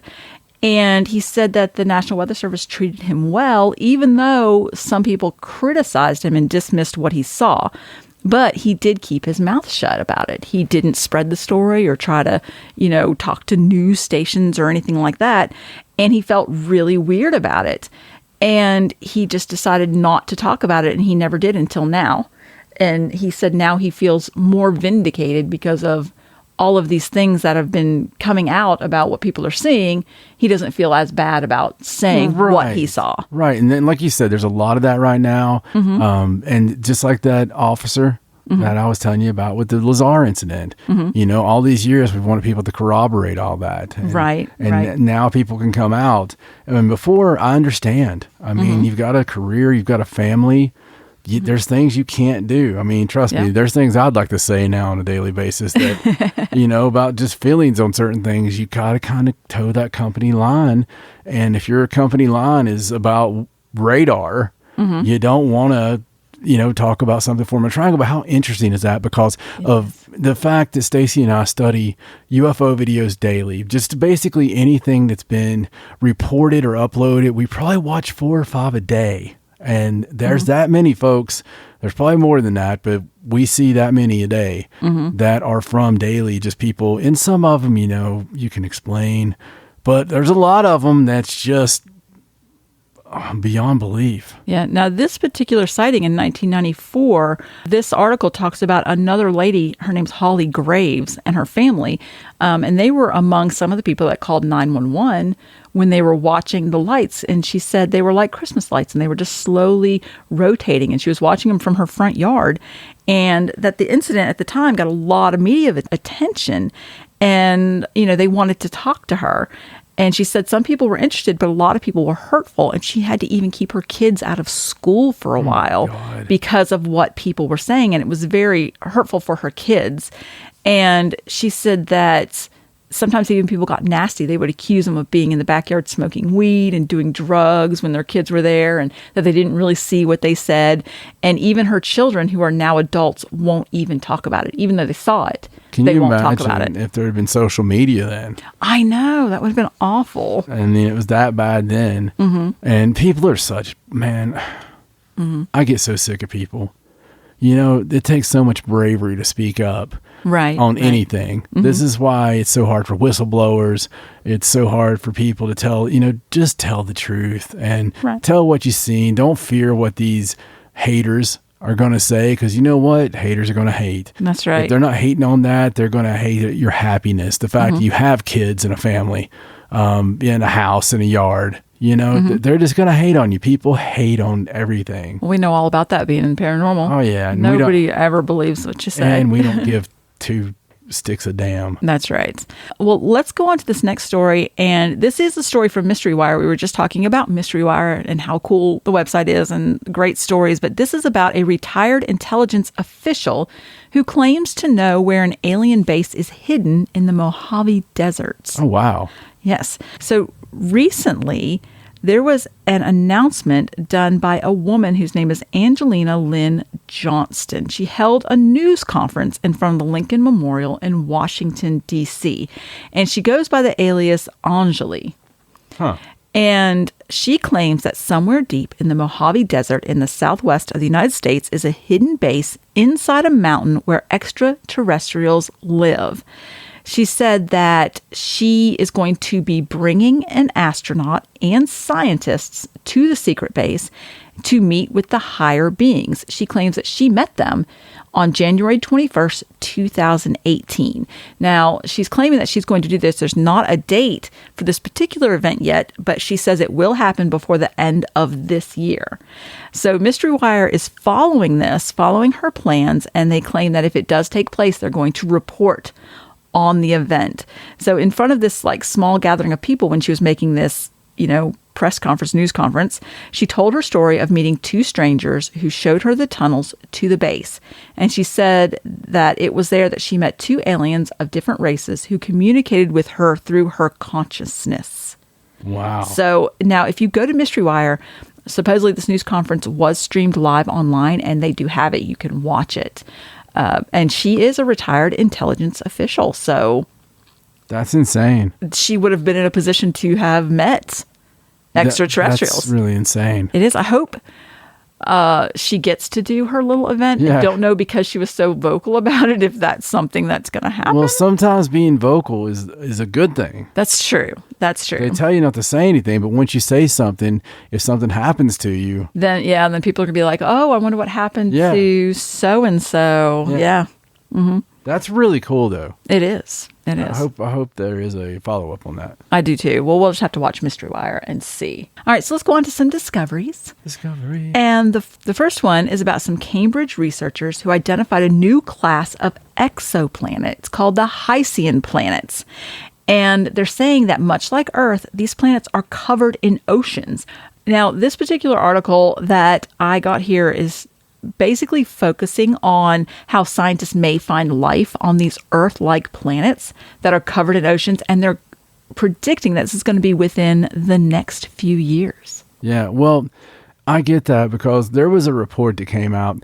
I think it came out sometime in June, maybe July, and it was about the exoplanets that we know of that fit a certain specific set of conditions.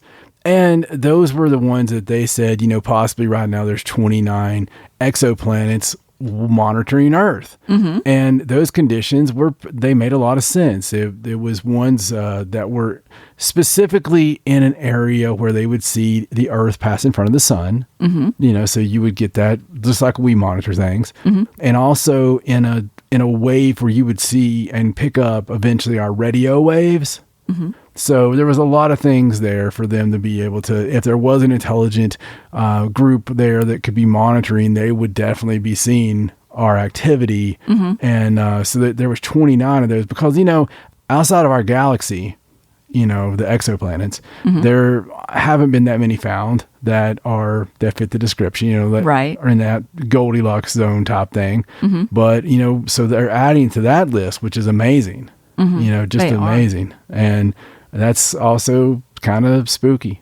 Yes, it is. And I think it's funny that because, we were doing the stories where they were predicting, we might find life in 20 years. We might find life in 10 years. They're really backing that up now. Oh, yeah. Now it's the next few years.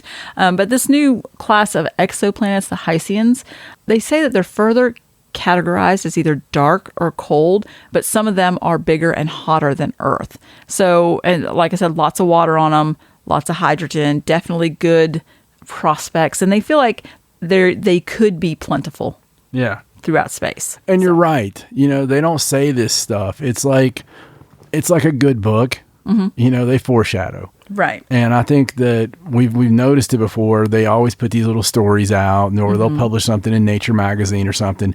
And it'll be brought up later. It's like, well, we did say in 2021 that we believe this might happen. Just conditioning. It's all conditioning. Planting the seeds. Everything's a work, folks. It is. All right, so let's go on to this next discovery, and this is about a new group of humans that have been discovered from the remains of a teenager who died 7,200 years ago. Wow. Isn't that crazy? So this is the remains of a 17 to 18-year-old girl who died about 7,200 years ago, has revealed a prehistoric lineage of humans previously unknown to science. Now, the remains, named after a cave of Liang Peninge in Sulawesi, where they were found, were likely the person of what they're calling a Toalean culture, which is an elusive group of hunter-gatherers that disappeared about 1,500 years ago. And supposedly this culture left behind tools and intricate arrowheads, but very few fossils and absolutely no workable DNA before they found these particular remains. So the genetic material that they found revealed that the teenagers shared ancestors with the modern-day Papua New Guinea and indigenous Australians that arrived in Wallacea as early as 50,000 years ago.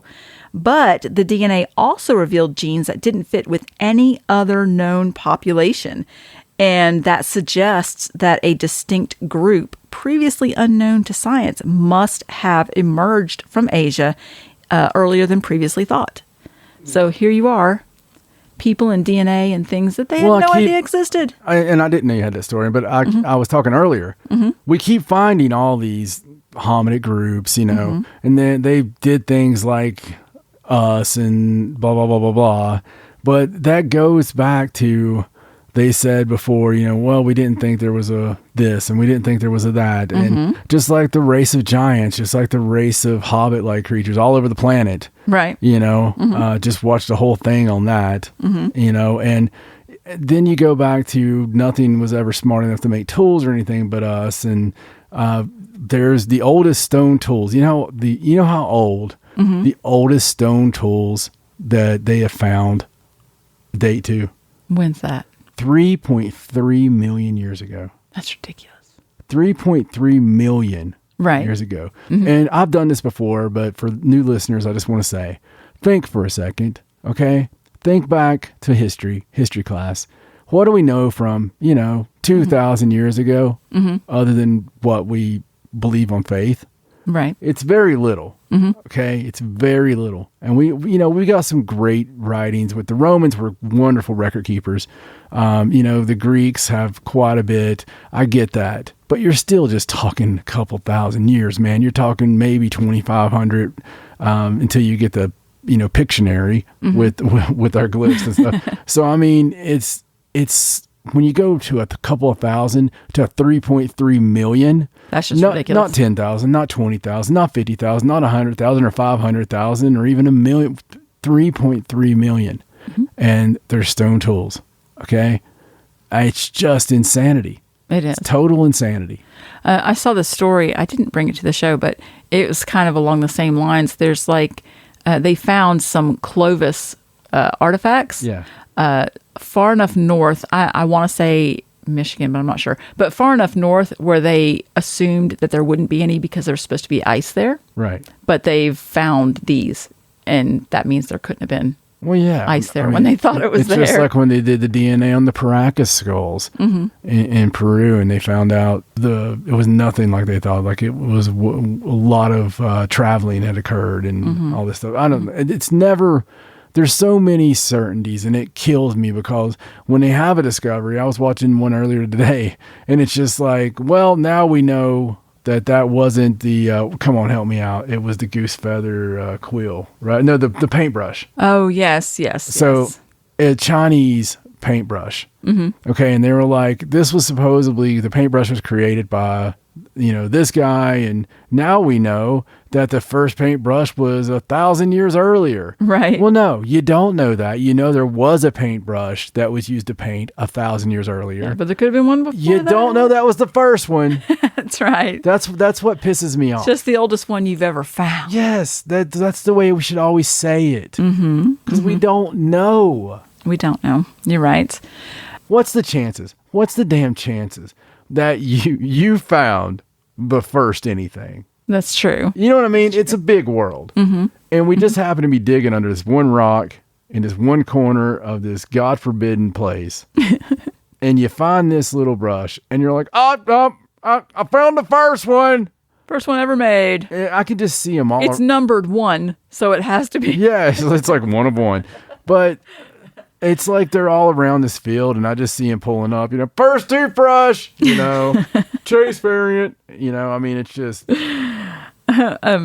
One thing about the story is it does say that the authors also found traces of Denisovan DNA. There you go. In there, because the Denisovans, they got around, didn't they? Well, yeah, they all did, man. Denisovan DNA everywhere. Those Neanderthals were the ones that I like.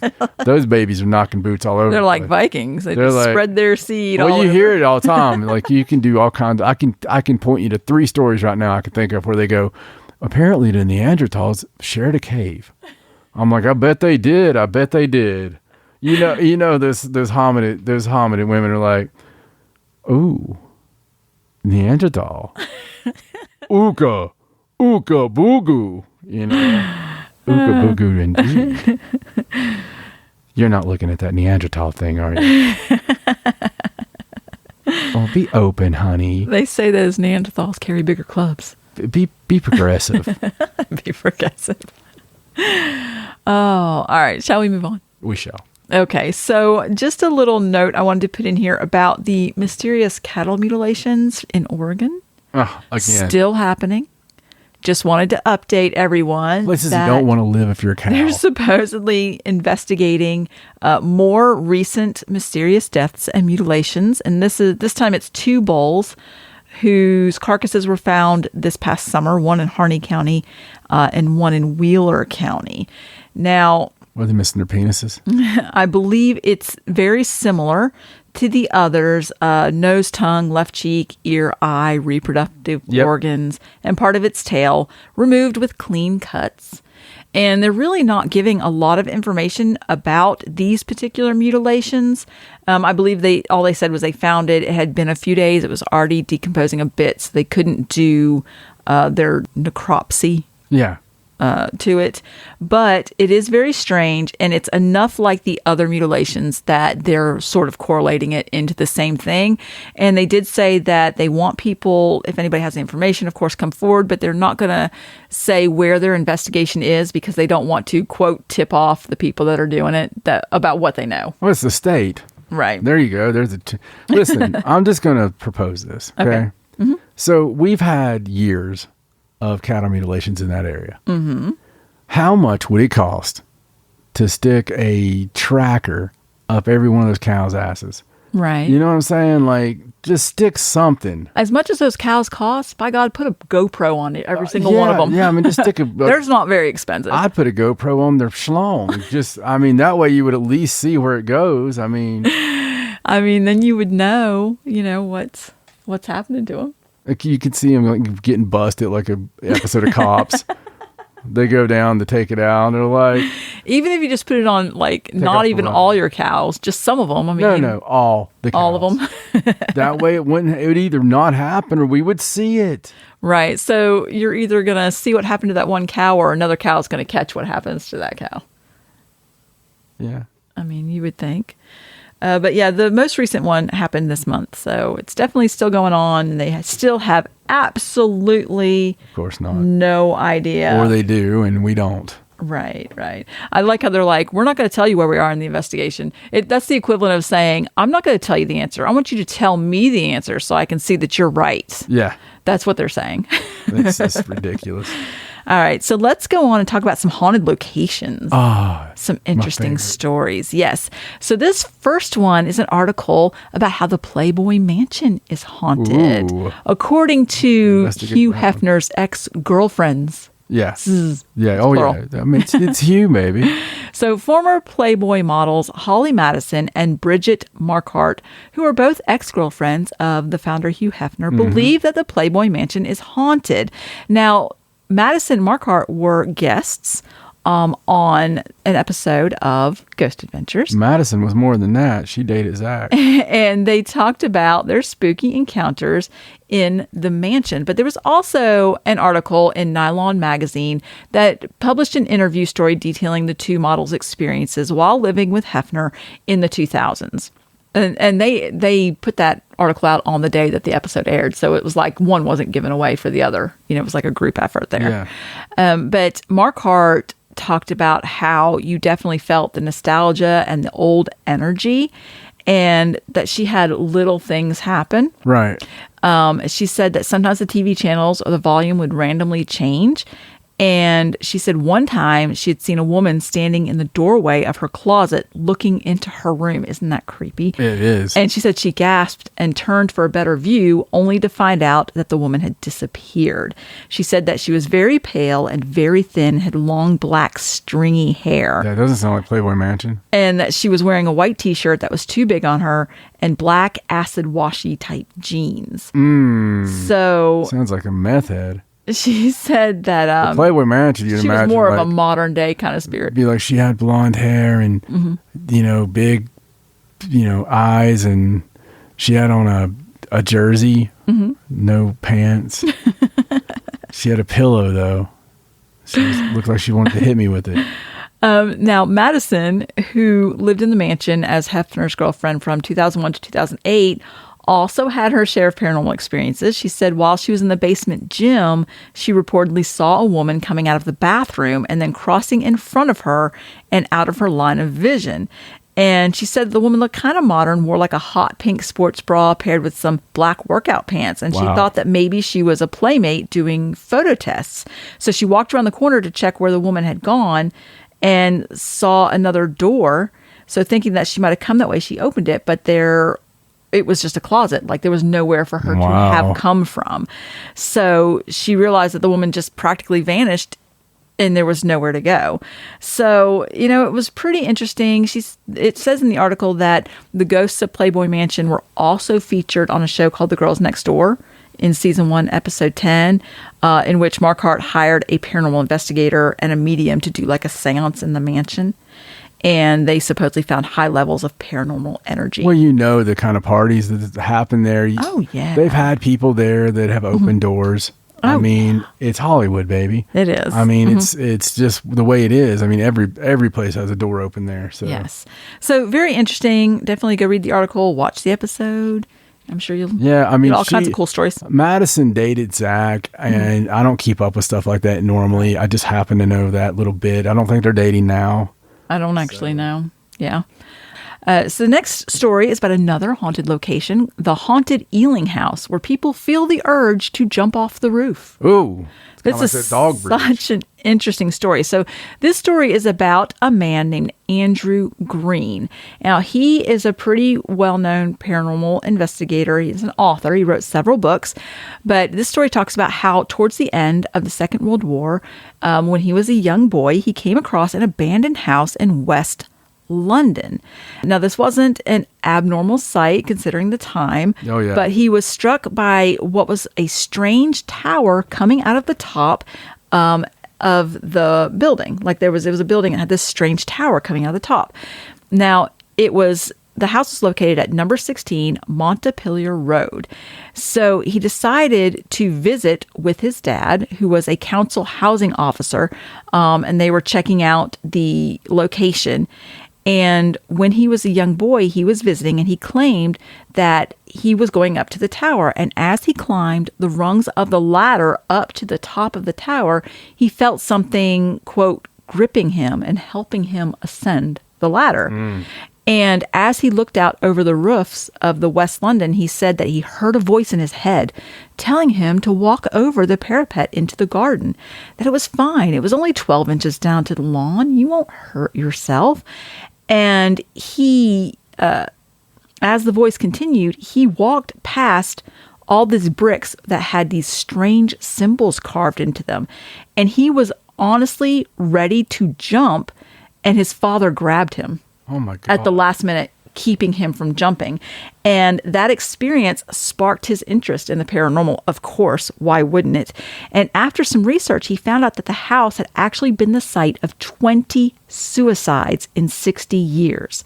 And the hub of all of those had been that tower. People have jumped off the tower.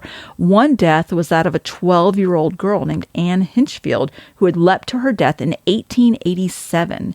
And then another one was that of a nursemaid, 47 years later, who threw herself and the baby out of the tower onto the grass below. And supposedly other paranormal experiences had been reported at the house, from like footprints appearing in the grass to objects going missing. And even the atmosphere of the building was said to be so uncomfortable that workmen felt the need to leave after a few hours of work. Of course. Now, the final confirmation came to Andrew when he got a photo developed that he had taken at the house. And the picture showed a young girl's ghostly face in the window of the tower. Now, this is an image that he has actually put on the front of a couple of his books. I think he's written 5 or 6 different books. And in one of his books called Our Haunted Kingdom, he published, I think, the story. Now, after that book came out, a woman contacted him with a theory about why the house was cursed, because she said of black magic. And she told him that she had been a maid there in the late 1800s and described how black rugs and candles would be taken to the tower every night as part of some strange magical ritual, something that added up with the odd symbols that he had seen carved in the brickwork. She had been a maid there in the late 1800s? Yes. These books were all written in the 70s. Like old. Yeah, I got you. This is an older story. I got you. Yeah. Still yet. Yeah, so she would have been... Fart and dust. Pretty old, yes. Now, that particular house has since been demolished, and they've built a new residence there, like a block of flats. It's called Elgin Court. But residents still report strange goings on. Of course, yeah. Yeah, because it's the area. It's not the house. But very interesting story. It was in like a local London paper. Especially if all those suicides, man. Mm-hmm. Anytime you've got like multiple suicides. I mean, a suicide is recipe for heavy activity. Right. But that many, Jesus. Yes, I'm curious. I've never read any of his books, but I'm curious if in his book, if he goes more into the history and if he found out who the little girl that he got in his picture was and why she... We'll have to look and see if it's available. Yeah, why she would compel people to jump. Oh, that's awful. It really is. All right. So let's move on. This next story is it's a reincarnation story. Oh, you love these. Love these. All right, so this is a story of Uttar Pradesh. And this is about a boy who claims he died from drowning. Now, a 13-year-old boy did die from drowning in a canal about 8 years ago. And supposedly this boy has now returned to his village to confront the family and say, hey, I'm your son that drowned. Now, supposedly, according to his father, he has been talking about this since he was very small, constantly about the reincarnation, about I used to be this person and I lived here. And, kids remember that sort of thing. And he didn't want to take him to the village where he said he lived because that's very traumatic. It's not been that long. But he said eventually he felt helpless because his son was so insistent on going. So he took him to the village where the boy drowned and found the family of the parents of the boy. And he told them, he said, I used to be your son. I drowned. Gave them tons of information, things that only their son would know. Not only that, a crowd formed around where he was telling his story, and he picked his former sister out of the crowd. Like, just that was my sister. And people were completely amazed. Now, of course, some people didn't believe his story at first, but then some teachers from the local school where the 13-year-old boy had gone to school came and interviewed him, asked him questions, things that only that boy would know. And supposedly, according to the story, he answered everything perfectly correctly. Wow. Everything was right. So now it doesn't say exactly how old. I'm assuming this boy is like 7 or 8 years old. Yeah. It didn't give an exact age on him. And like this is like a translated article, so it's a little bit choppy. What a quick turnaround on reincarnation there. It was. And the fact that he remembers, I guess because he talked about it ever since he was small, it must have, usually kids sometimes also that fades. A very fresh spirit. Right. But even the teachers asked him questions. He answered everything correctly. He knew who everybody was. Even when the teachers came, he greeted them by name. I love that. So it's just an amazing story. I hate it at the same time. What a great father for indulging him. Yes. And not shutting him up. Congratulations. You're a great dad. Right. That's, I try to encourage that whenever the kids, even if they're screwing around, they've said weird things. They've said, we lived in this, or, Stacey was doing a puzzle with Kyler one night and he pointed out a state and, said he lived there. He pointed to one and said he couldn't go there. Oh, he said he couldn't go there. He's like, I can't go to this state. And I was like, okay. Yeah. I think it was Arkansas. I think it was Arkansas. I was just going to say that. It's like, well, no worries. Yeah, we're not planning on going there. Yeah. All right. So I just have a few more stories here at the end of the show. Just a couple quick hits. So this first one is such a sweet story. It's about a couple that was buried in a, quote, eternal embrace. Oh. And they were found in a 1,500-year-old grave. It's such a sweet story. It's the 1,500-year-old skeletal remains of a couple buried in what they're calling an eternal embrace, recently found by archaeologists in China. And they said that the exciting discovery offers a rare glimpse into people's views toward love. Supposedly, this is the first time a burial like this has ever been found in all of China. So they observed when they excavated the tomb, they observed that the man's body was curved towards the woman's, and his left arm was placed beneath her body, and he embraced her with his right arm, and her head was resting on his shoulder. And a strange bone was poking her in the back. No, they're facing each other. Oh. They're facing each other. And he said that two other couples were found buried in the same cemetery. However, they were not buried in the same loving embrace. This wasn't like a thing that they did. Yeah. Now, the study's lead researcher said, claimed that this was the first couple found in this loving embrace anywhere, anytime in China. Why did they die at the same time?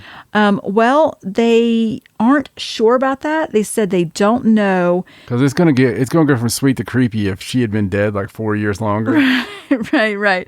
So, well, I'm feeling kind of sick. Just let me down here They said that researchers believe that this woman's love for her partner is what ultimately caused her death. They could not conclusively determine the couple's cause of death, but they said that it was likely that the woman sacrificed herself in order to be buried with her dead husband. So I don't know if that means she killed herself or if she did the Viking thing where she just, got in there with him. I'm not sure.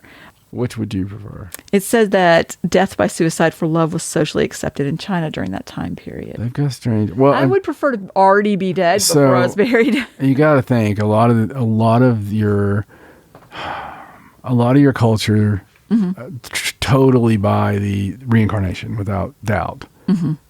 So if you're looking at it like that, right, then maybe it's just different perceptions, man. We can't judge that. That's true. We don't know what their thoughts are. That's true. But it's a sweet story anyway, that they're together forever for eternity like that. All right. So the next story is another one from Massachusetts. It's about a woman who was condemned in the Salem witch trials on the verge of a pardon 328 years later. So this is about State Senator Diana Zoglio. She introduced legislation to clear the name of Elizabeth Johnson Jr., who was condemned in 1693 at the height of the Salem witch trials, but she was never executed. This was at the time where someone was finally smart enough to go, I think maybe this is out of hand. We should probably... And now she's possessing this poor politician. Well, actually, the whole idea was brought up by a civics class. She said she was inspired by the sleuthing done by a group of 13 and 14-year-olds at North Andover Middle School by their civics teacher, Carrie LaPierre, had them working on this project where they would have to research her history and the steps that would need to be taken to make sure that she was formally pardoned. So eventually, they've been working on this since this was a pre-pandemic, right when the pandemic started. They've been working on it, and eventually they approached the state senator who introduced the legislation based on their work. Wow. And what they did. So I think that they feel very good about this. And she said that her bill would tweak the 1957 legislation, which was also amended in 2001, to include Johnson among others who were pardoned after being wrongly accused and convicted of witchcraft. So I guess Leave it to a Johnson. She was let go, but was not formally pardoned. Right. So just in case she got into some witchery. You just never know. So very interesting story. Very good for those kids to follow through with that. And good karma. And get that going. Yeah. Unless she's a bloody ass witch. Looking out for the coven. Yeah. Yeah. All right. Last story. You ready? Yes. So this is about the Australian Broadcasting Corporation, in Australia, ABC TV. They accidentally aired a visual of a satanic ritual event while reporting a live segment about Queensland's proposal on hurting police animals. Oh my God. This was so funny. There's a video of this and you have to go see it. So they're doing this news piece about Queensland's proposal on hurting police animals to be treated as a criminal offense. And all the clips are these men in suits with masks on, and they're talking about how they're going to start discussing the proposal about, they're standing outside of an official looking building. And then without warning, the scene just immediately shifts to three people standing behind an inverted, brightly lit upside down cross with one of them wearing a black robe. And he's holding his hands up and he's putting his hands up saying, "Hail Satan." Oh my God. And then and it's only on there for a split second. And then it immediately goes back to the presenter. He's like, and now I'm going to introduce this other Shayla, Dana. Dana's going to do this live here on your news. I'm going to do a little satanic ritual here. No worries. Bring the kiddies around. And follow along. Do it with us. The presenter, Yvonne Young, her expression is the best part because it's on there for a split second, then it cuts back to her and she's just sitting there, deadpan face, staring at the camera. Just mortified. Yeah, and then she continues to read the news like nothing happened. But for a second, she has that resting bitch face thing, I cannot believe that you just showed that on the... And it's funny because they believe that it's a clip from the Noosa Temple of Satan because the Facebook page tweeted it with a caption that says Satan works in mysterious ways. Oh my God, no. I believe that the conclusion was that they had done a story previously on the Satanic Temple, and that somehow that picture just got stuck in there somehow. Right. But very funny, and funny that people caught it because it really was split second, but it was hilarious. You have to watch the video. Yes. Yeah, no, we have to post that. That's some good stuff. Well, thank you for the news. You're welcome. And man, it feels good to be back. Yes, it does. I'm glad to be back with all these great stories that you didn't need to hear, but you're glad you did. That's right. And I'll tell you what, from my lovely, bodacious, sexy, hot-ass wife, Stacey. Ooh, that's me. That is you. My name's John. So long from the sideshow. Good night.